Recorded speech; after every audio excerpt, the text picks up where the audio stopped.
안녕하세요.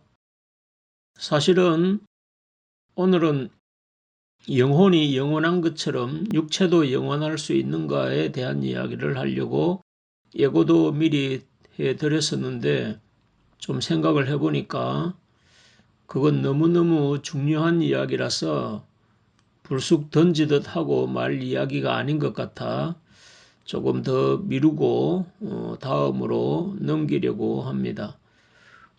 오늘은 영혼이 생각을 바꾸기가 가능한지에 대해서 말씀을 드려보겠습니다. 흔히들 사람의 근본이 바뀌는 건 쉽지 않다고 하지요. 3살 버릇 8까지 간다는 말도 그런 의미 아니겠습니까? 저 자신만 봐도 사람이 바뀐다는 것이 얼마나 어려운가를 아직도 날마다 절감하고 있는 그런 입장이니까요. 교육학에서도 그런 점들을 강조해서 유아교육의 중요성을 아주 강조합니다. 심지어 어떤 교육학자는 7살까지만 자신이 교육시키면 그 이후에는 어떤 환경에 던져져도 상관없다고 말할 정도로 유아교육이 중요하다고 강조합니다. 어릴 때 기본을 잘 닦아두면 그것이 평생을 간다는 것이고, 반면에 나이가 들수록 사람을 변화시키기가 그만큼 어려운 것입니다. 인생이 하루하루 쌓여가면서 고집이 되고 신념화되면서 점점 사고방식이 고착화됩니다. 그래서 노인이 되면 근본 사고방식이 바뀐다는 건 사실상 불가능에 가까운 그런 경지가 되어버립니다. 그런데 영혼은 어떨까요? 영혼은 생각을 바꾸는 게 가능할까요? 설득을 하고 설득을 당하는 게 가능할까요? 이런 기본적인 인식의 차이로 각 종교에서는 다양한 교리라는 것도 만들어지고 있는 입장입니다. 천주교 같은 경우에는 사람이 죽어서 지옥으로 가기도 하고, 좀 덜 악한 사람은 연옥에서 선을 쌓으면 천국으로 가기도 한다고 하고 있지요. 기독교 같은 경우는 천국과 지옥이 결정되어 버리면 다시는 변화의 여지가 없다고 가르치고 있지만, 과연 그러한 교리들 중에 어느 교리가 맞을까요? 일반적인 기독교인들 중에서도 예수님을 믿지 않고 죽은 영혼들도 구원을 받을 수 있는지를 묻는 사람들이 많습니다. 오늘은 그런 내용들을 영혼의 본질이라는 측면에서 좀 살펴보겠습니다. 서두에서 말씀드렸듯이 사람은 자라가면서 많은 경험을 하면서 생각이 바뀌기도 하고, 또 그런 좋은 쪽으로 사람들이 변화되는 것을 우리는 사람이 성숙하다, 성숙해진다, 이런 말들을 하기도 하지요. 성숙하게 변화가 된다면 그나마 다행이지만, 나쁘게 변한다든지 또 옹고집, 골통, 이런 노친내로 변화되면 그런 사람은 거의 민폐 수준에 가까운 인생이 되어버리고 말죠. 속이 좁은 사람도 있고 속이 넓은 사람도 있고, 배려심이 있는 사람도 있고 자기밖에 모르는 사람도 있고, 돈이 전부인 줄 아는 사람도 있고 정신적인 가치를 소중히 여기는 사람도 있고, 영혼이 있고 사후세계가 있다고 믿는 사람도 있고 없다고 믿는 사람도 있고, 신이 있고 신이 만물을 창조했다고 믿는 사람도 있고, 그런 것은 없고 자연은 자연일 뿐이라고 믿는 사람도 있습니다. 겪어보면 사람들 참 가지가지라는 생각들을 늘 하게 되는데, 이러한 다양한 차이들이 있지만 어떤 것은 생각을 바꾸기가 비교적 쉬운 것도 있지만, 어떤 것은 평생을 노력해도 바뀌지 않는 그런 것들도 있습니다. 이런 사고방식을 바꾸는 것이 그나마 육체를 가지고 살아있을 때는 그래도 좀 쉽습니다. 그러나 영혼으로만 남은 순수한 존재가 되어버리면, 다시 말하면 순수한 의식 덩어리인 영혼의 상태에서는 그 사고를 바꾸는 것은 거의 불가능에 가깝다고 봐야 합니다. 왜 그럴까요? 그것은 일단 영혼이라는 존재 자체가 100%의 순수 덩어리, 의식 덩어리 그 자체의 존재이기 때문에 그렇기도 하고요. 그렇기 때문에 사고를 바꾸는 계기를 마련해 주기가 너무나 어렵다는 겁니다. 반면에 육체를 가지고 살아있는 사람은 나이가 들수록 사고방식을 바꾸는 게 어렵긴 하지만 그러나 전혀 불가능한 건 아니죠. 적어도 육체를 가지고 살아있을 때에는 어떤 강력한 자극을 받아서 근본적인 변화를 일으키기도 하지만 꼭 완전한 사고의 내면적인 변화까지는 아닐지라도 그래도 겉모양으로라도 굴복하는 신용이라도 하게 만들 수는 있는 겁니다.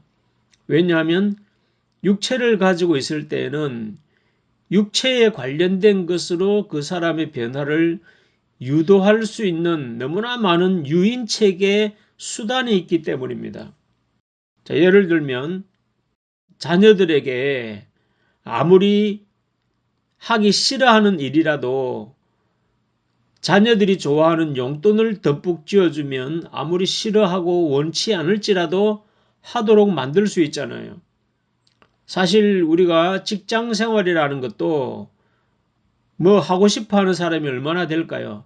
그렇지만 돈이라는 유인책이 있으니까 월급이라는 유인책이 있으니까 그렇게 싫어한 직장 생활도 평생 동안 거의 종노릇에 가까울 정도의 굴욕적인 삶을 받아들이지 않습니까?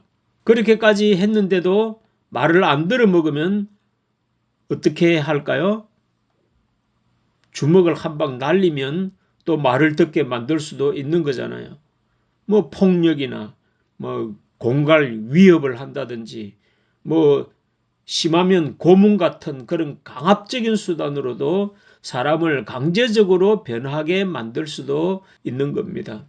목에 칼이라도 들이대면 그렇게 죽고 못 사는 호주머니 속에 돈도 다 내놓게 만들 수도 있는 거니까 말이죠. 좀 더 깊이 들어가 보면 이를테면 사상 전향이라든지 심지어는 종교의 개종 같은 그런 차원의 경우라도 얼마든지 강제적으로 전환을 유도할 수도 있는 거라는 거죠. 물론 때로는 목숨을 내놓은 그런 순교자 수준의 지조 높은 사람들 정도라면 그런 유인책도 통하지 않겠지만 그래도 대부분의 평범한 사람들에게는 그런 유인책이 아주 효과가 크지 않겠습니까?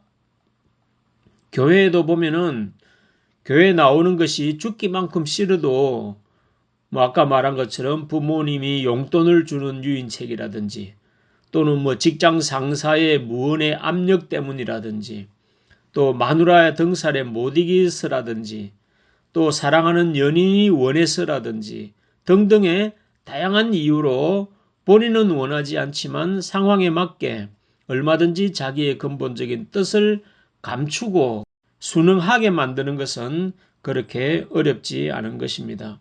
그러나 육체가 없이 영혼만 남은 상태에서는 이야기가 달라지는 겁니다. 그 영혼의 생각을 바꾸게 만들 수 있는 어떤 수단도 사실상 존재하지 않기 때문입니다. 그런 영혼들은 돈으로 유혹해도 뭐 이쁜 여자로 미인계를 써서 유혹을 해도 또 권력으로 억압을 해도 심지어 칼을 목에다가 들이밀어서 어떤 위협을 해도 그게 위협이 되지 않는 것들이기 때문에 영혼 자체가 원하지 않는 그 어떤 것도 강요할 수 없는 세계가 바로 영혼의 세계인 것입니다. 거기에는 절대자이신 하나님께서도 강제할 수 있는 수단이 없어지는 것입니다. 이를테면 절대적인 자유의지 영역에 던져진 것이기 때문에 개별적인 영혼들의 선택에 대해서는 결코 강제적으로 변화를 시도하지도 않고 또 시도할 수도 없는 그런 세계가 바로 영혼들의 세계인 것입니다. 이것이 절대 순수 의식의 세계의 본질인 것입니다.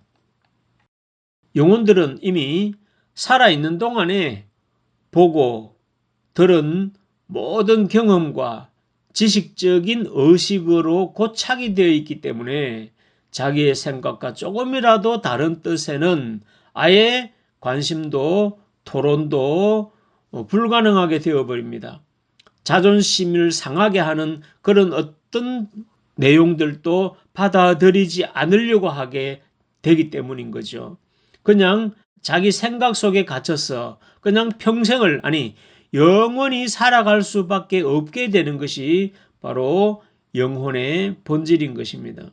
이는 마치 학창시절을 엉망진창으로 보낸 사람이 나중에 정신 차리고 살아보려고 노력을 하게 되어도 그 굴레를 벗어나기가 쉽지 않은 것처럼 말이죠. 그래도 육체로 살아있는 상태라면 가리늦게라도 철이 들어서 피나는 노력을 기울인다면 변화의 가능성이 있긴 하지만 영혼은 그렇지가 않은 것입니다. 영혼이 만약에 자신의 처지를 후회하고 새로운 변화를 시도하려고 한다면은 육체를 가지고 있을 때에 비해서는 100배, 1000배의 노력이 필요한데 그렇게 하기에는 유인책이 너무나 부족하고 동기부여가 너무나 약하기 때문에 그런 과정 자체가 너무 힘들어서 그런 시도 자체가 거의 불가능하다고 봐야 하는 것입니다. 자, 예를 들면 30, 40대 정도라도 어찌 변화를 위해 노력할 수가 있을 텐데 만약에 70이 되고 80이 되어버리면 어떨까요? 그렇게 되면은 어떤 변화도 받아들이지를 않고 아이고 그냥 생긴 대로 살다 갈란다 그러면서 체념하고 말겠죠. 왜냐하면 그 변화를 시켜간다는 게 얼마나 어려운지를 잘 알기 때문인 겁니다. 영혼의 상태로 남은 존재는 그보다도 더 변화를 시도하기가 어려운 것입니다. 그러면 어떻게 해야 된다는 말일까요? 이 이야기의 결론은 그나마 육체를 가지고 살아있는 동안에 잘 살아야 된다는 것입니다. 설득을 하려거나 설득을 당하시려거든 살아있을 때 끝장을 봐야 하는 겁니다. 죽고 나면 서로 생각이 다른 만큼 먼 길로 따로따로 가야 합니다. 돈을 많이 벌고 적게 벌고를 떠나서 이 땅에서 행복했냐 안 행복했냐는 죽음 이후의 세계에서는 전부 경력 단절이 되어버립니다. 죽음 이후에는 전혀 상상도 해보지 않은 완전한 새로운 삶이 기다리는데 삶의 방향을 영원한 방향으로 설정을 해놓고 방향 설정을 잘 하라는 것입니다. 우리가 중고등학교 시절에 윤리 시간에 흔히 하던 이야기로 인생이 무엇인가? 나의 자아 정체성을 어디서 찾을 것인가? 이런 상투적인 질문에 답이 여기에 있는 것입니다. 죽음은 모든 것의 끝이 결코 아닙니다. 오히려 그것은 영원한 시간의 첫 입문에 불과한 것입니다. 그것의 업보는 자신이 살아있음이라는 이 축복된 시간을 어떻게 보냈느냐에 대한 준엄한 결과만이 자기 앞에 놓일 것입니다. 인생은 그렇게 하찮은 존재가 아님을 깊이 느껴보시기 바랍니다. 살아있음이라는 이 존엄을 이 우주 천지를 돌아보세요.